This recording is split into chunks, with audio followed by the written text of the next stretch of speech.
a tiny foal, alone in a blizzard, digging desperately in the frozen snow. When Forest Ranger Marcus Chen knelt beside it, what he discovered beneath the snow made this hardened wilderness expert break down in tears. This is a story about survival, loss, and an unbreakable bond that defied nature itself. But before we reveal what happened, if you love stories of animal rescue and the heroes who risk everything to save them, hit that subscribe button and turn on notifications. You won't want to miss what happens next. The morning of February 14th began like any other winter day in the remote Cascade Mountains of northern Washington state. Marcus Chen, a 34-year-old forest ranger with the U.S. Forest Service, had seen his share of brutal winters during his 12 years patrolling this unforgiving wilderness. But something about this particular morning felt different. The weather forecast had predicted a severe blizzard, with temperatures plummeting to -15 degrees Fahrenheit and wind chills reaching dangerous levels. Most rangers would have postponed their patrol, but Marcus knew that extreme weather was precisely when the wildlife needed monitoring most. Animals could become disoriented, separated from their herds, or trapped by rapidly accumulating snow. As Marcus loaded his all-terrain vehicle with emergency supplies, thermal blankets, first aid equipment, portable heaters, and emergency rations, he had no idea that this routine preparation would soon mean the difference between life and death for a creature he hadn't even met yet. The drive into the backcountry took nearly 2 hours. Snow fell so heavily that visibility dropped to less than 20 feet. Marcus navigated using GPS and his intimate knowledge of the terrain, following trails he had memorized over countless patrols. The wind howled through the pine trees, creating an eerie symphony that seemed to whisper warnings. Around mid-morning, approximately 3 miles into the wilderness, Marcus noticed something unusual. Through the curtain of falling snow, he spotted what appeared to be movement near a cluster of ancient Douglas firs. At first, he thought it might be a deer or elk seeking shelter from the storm, but as he carefully maneuvered his vehicle closer, he realized the movement was too small, too frantic. Marcus cut the engine and stepped out into the biting cold. The wind immediately struck his face like frozen needles, and he pulled his thermal mask up to protect his exposed skin. The temperature had dropped even further, and every breath created clouds of vapor that were instantly swept away by the relentless wind. He trudged through snow that reached his knees, each step requiring significant effort. The sound that reached his ears made him pause, a high-pitched, desperate sound that cut through the wind. It was a sound of distress, of panic, of a creature in serious trouble. As Marcus pushed through a drift of snow, the scene before him stopped him in his tracks. There, in a small clearing surrounded by towering evergreens, was a tiny wild foal. The young horse couldn't have been more than a week old, standing barely 70 centimeters tall, about the size of a large dog. Its dark brown coat was matted with snow and ice, and its small body trembled violently from the cold. But what shocked Marcus most wasn't just finding a foal alone in a blizzard. It was what the foal was doing. The small creature was frantically digging at the snow with its front hooves, pawing desperately at a specific spot. Its movements were frantic, almost manic, driven by some primal instinct or need that Marcus couldn't yet understand. The foal was so focused on its desperate digging that it hadn't even noticed Marcus's approach. Snow accumulated on its tiny back faster than its shivering body could shake it off. Marcus knew immediately. This foal was in the advanced stages of hypothermia. Without intervention, it had minutes, not hours, to live. Marcus approached slowly, speaking in soft, calming tones despite knowing the foal probably couldn't hear him over the roaring wind. Every instinct in his ranger training told him to act quickly, But he also knew that startling a wild animal, especially one already in distress, could make the situation worse. "Easy there, little one," Marcus called out, his voice barely carrying through the storm. "I'm here to help." The foal's ears twitched slightly, acknowledging his presence, but it didn't stop digging. Its small hooves scraped frantically at the frozen ground beneath the snow, creating a growing depression. The determination in its movements was both heartbreaking and puzzling. What could drive such a young, vulnerable creature to exhaust itself this way, in lethal conditions? As Marcus drew closer, he could see the foal's condition was even worse than he'd initially thought. Its legs trembled so violently that it could barely stand, yet still it dug. Icicles hung from its small muzzle, and its breathing came in short, shallow gasps. The foal's eyes, when they briefly met Marcus's, held a desperation that struck him to his core. Then Marcus saw it. As the foal's weakening attempts cleared away another layer of snow, a patch of different coloring became visible. Not the white of snow or the dark brown of frozen earth, but a dusty tan color. Fur. Marcus's heart sank as realization crashed over him like a physical blow. He dropped to his knees beside the foal, his professional composure cracking. With shaking hands, he began helping to clear the snow, already knowing what, or rather who, they would find. Within minutes, the terrible truth was revealed. Beneath the snow lay the body of a mare, the foal's mother. She was a beautiful wild Mustang, her tan coat now stiff with frost. From the positioning and the snowdrift patterns, Marcus could reconstruct what had happened. The mare had likely given birth during the early stages of the blizzard, possibly sheltering in this spot. The stress of labor in extreme conditions, combined with the cold, had proven too much. She had died trying to protect her newborn baby.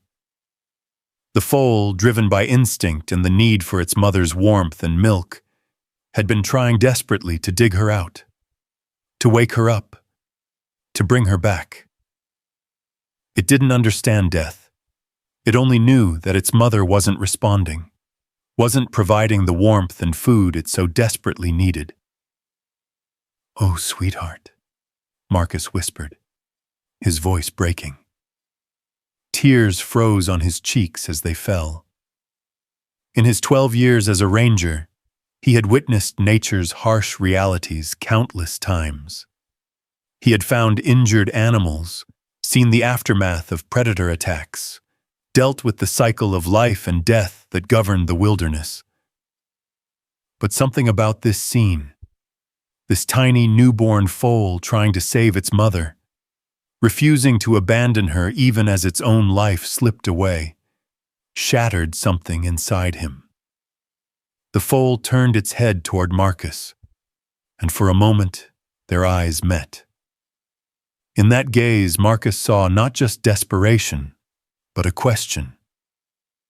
Can you help? Can you bring her back? Can you make this right? It was a question that would haunt Marcus for the rest of his life, even as he knew there was only one answer he could give. The mother was gone. But the baby still had a chance. Marcus's training kicked in, overriding his emotions. He had minutes to save this foal's life, and grief would have to wait. He quickly assessed the situation with the clinical efficiency that had made him one of the most respected rangers in the region. The foal was in severe hypothermic shock. Its body temperature had dropped dangerously low. Its breathing was shallow and irregular, and its heart rate would be critically slow. Newborn foals are particularly vulnerable to cold stress because they have minimal body fat, and their thermoregulation systems are still developing. This one had been exposed to sub-zero temperatures for hours, possibly since birth. "Okay, baby, we're going to fix this," Marcus said firmly, speaking as much to reassure himself as the foal. You're not dying today. Not on my watch. He moved quickly, but carefully. First, he removed his heavy winter jacket and wrapped it around the foal's trembling body. The little horse was so weak it could barely stand, swaying dangerously. Marcus caught it gently, supporting its weight as he lifted the surprisingly light creature into his arms. The foal couldn't have weighed more than 40 pounds. Carrying the foal, Marcus trudged back through the snow to his vehicle, each step carefully placed to avoid slipping with his precious cargo. The wind seemed to fight him every inch of the way, as if nature itself was testing his determination. His own body temperature began dropping without his jacket, but he ignored the cold biting through his thermal layers. At the vehicle, Marcus activated the emergency heater he kept for exactly these situations. He grabbed the thermal emergency blankets, metallic sheets designed to reflect body heat, and wrapped the foal carefully but securely, making sure its small head remained free so it could breathe. The foal's eyes were half closed now, a dangerous sign. It was slipping into unconsciousness. No, no, no, stay with me, little one. Stay awake, Marcus urged, gently rubbing the foal's ears and neck to stimulate blood flow. He knew that warming had to be gradual. Too rapid rewarming could cause dangerous cardiac arrhythmias. The emergency heater was set to a moderate temperature, slowly raising the ambient warmth around them. Marcus grabbed his radio, calling back to the ranger station. This is Chen. I have a critical wildlife emergency. Newborn wild foal, severe hypothermia, orphaned. I'm bringing it in. ETA 45 minutes. Contact Dr. Sarah Mitchell at the Wildlife Rehabilitation Center. Tell her it's code red. The radio crackled. Copy that, Marcus. Dr. Mitchell is being contacted now. Drive safe. That storm's getting worse. Marcus looked down at the foal cradled in the passenger seat, secured with blankets and straps to keep it stable during the drive. The tiny creature's breathing was still worryingly shallow. Steam from its small nostrils created tiny clouds in the warming air, a good sign that it was still fighting. As Marcus started the engine and began the treacherous drive back, he made a decision. Professional protocol said he should hand this foal over to the Wildlife Rehabilitation Center and return to his duties. Rangers weren't supposed to form emotional attachments. They were observers and protectors of nature, not interveners in its harsh realities. But as he looked at this tiny life fighting so hard to survive, Marcus knew that some protocols were meant to be broken. This foal had already claimed a piece of his heart. The 45-minute drive back to civilization felt like an eternity. Marcus navigated treacherous mountain roads while constantly checking on his tiny passenger. Every few minutes he would reach over to gently touch the foal, making sure it was still breathing, still fighting. At the 20-minute mark, something remarkable happened. The foal's eyes opened, really opened, for the first time since Marcus had placed it in the vehicle. The combination of the emergency blankets, the heated vehicle, and Marcus's body heat radiating from his jacket was working. The foal's core temperature was slowly rising. That's it, baby. That's it. You're a fighter, Marcus encouraged, his voice thick with emotion. Your mama would be so proud of you. The foal turned its head slightly toward Marcus's voice. In that moment, something profound occurred, something that animal behaviorists call imprinting.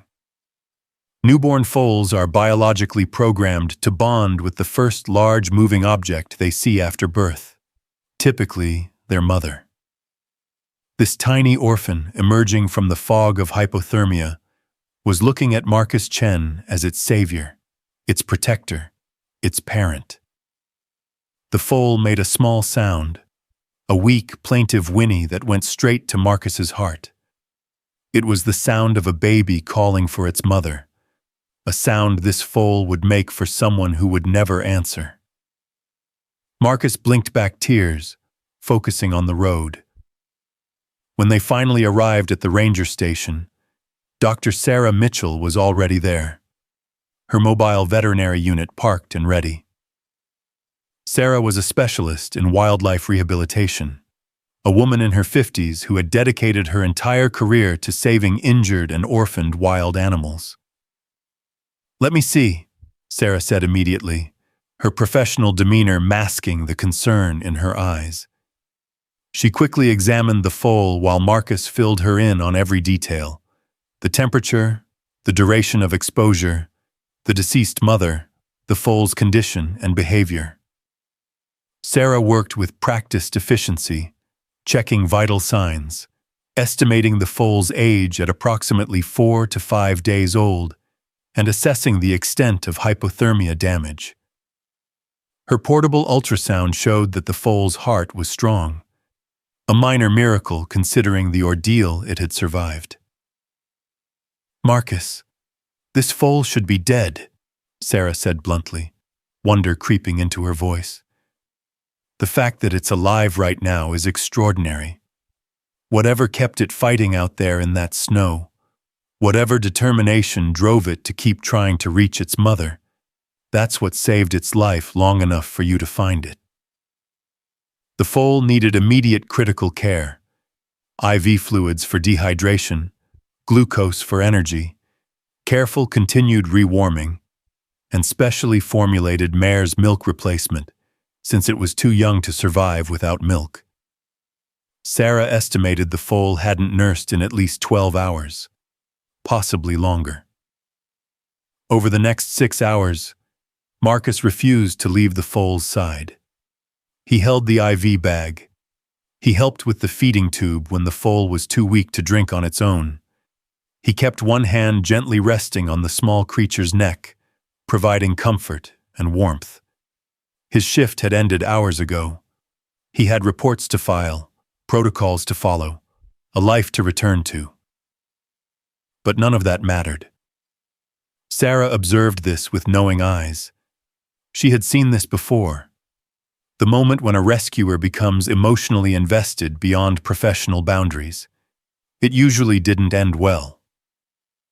But she said nothing. Some bonds, she had learned, are meant to be. 3 months later, spring had transformed the mountains. The snow had melted, revealing meadows bursting with wildflowers. And in a specially designed enclosure adjacent to the ranger station, a miracle was thriving. The foal, whom Marcus had named Echo because she was the echo of her mother's legacy, had not only survived, but flourished. She had grown into a spirited, healthy young horse, her dark brown coat gleaming in the sunlight. Her legs, once trembling with hypothermia, now carried her in joyful gallops around her paddock. But Echo's story was complicated. Wildlife rehabilitation has a cardinal rule. The goal is always to return animals to the wild, to not habituate them to human contact. Yet Echo posed a unique challenge. She had imprinted on Marcus during those critical first hours. To her, he wasn't just a human. He was family. He was the parent figure that her instincts told her to follow and trust. Dr. Sarah and Marcus had spent countless hours debating Echo's future. Releasing her back to a wild Mustang herd was risky. Without a mother to teach her, without the social bonds formed in a herd from birth, Echo might not be accepted. She might not know how to navigate the complex social hierarchies of wild horses. She could be rejected, attacked, or simply fail to survive without the survival skills her mother would have taught her. Yet keeping her in captivity seemed like a betrayal of what her mother had been, a free, wild spirit roaming the mountains. The solution came from an unexpected source. A wild horse sanctuary 200 miles away, specializing in Mustang conservation, reached out. They had a unique program, a semi-wild environment where rescued and orphaned Mustangs could live with minimal human interference, protected from threats but free to roam across thousands of acres. They had a small herd with several mares who had successfully adopted orphaned foals before. It was perfect. Echo would have the space to run free, the protection she needed while young, and the chance to learn from other horses how to be truly wild. The day they transported Echo to the sanctuary was one of the hardest of Marcus's life. He loaded her into the special trailer, her trusting eyes looking at him often with the same question she had asked that first day. "Can you help?" "This is helping, baby girl," Marcus whispered, stroking her neck one final time. "This is me giving you the life your mama would have wanted for you. A life of freedom." At the sanctuary, they released Echo into a large meadow where the herd grazed. Marcus watched from a distance, his heart in his throat. For several minutes, Echo stood uncertain at the gate, looking back toward Marcus. Then a gentle chestnut mare, one of the sanctuary's experienced adoption mothers, approached. The mare nickered softly, a sound of greeting and invitation. Echo's ears pricked forward. Tentatively, the young filly took a step toward her, then another, and another. Marcus watched as Echo approached the herd, was sniffed and assessed by several horses, and then, miraculously, was accepted. The chestnut mare nuzzled Echo's neck, and the filly pressed close to her new protector. As Marcus drove away, he saw Echo in his rearview mirror. She was grazing peacefully beside the mare, surrounded by the herd. She looked back once, briefly, toward the departing vehicle. Then she lowered her head to the spring grass and continued eating, a wild horse finally home where she belonged. Marcus smiled through his tears. Sometimes breaking down isn't about weakness. Sometimes it's about breaking down the walls we build around our hearts, allowing ourselves to care deeply enough to make a difference. Echo was free, and in saving her, Marcus had found a part of himself he didn't know was missing. The part that believed, despite everything nature could throw at you, that love and determination could create miracles. Echo continues to thrive at the Wild Heart Mustang Sanctuary, where she now has a foal of her own. Marcus visits her twice a year, and she still remembers him. If this story touched your heart, please subscribe to our channel for more incredible true stories of animal rescue and the unbreakable bonds between humans and wildlife. Share this video to spread Echo's message that every life is worth fighting for. Thanks for watching, and remember, sometimes the smallest creatures teach us the biggest lessons about courage, love, and never giving up.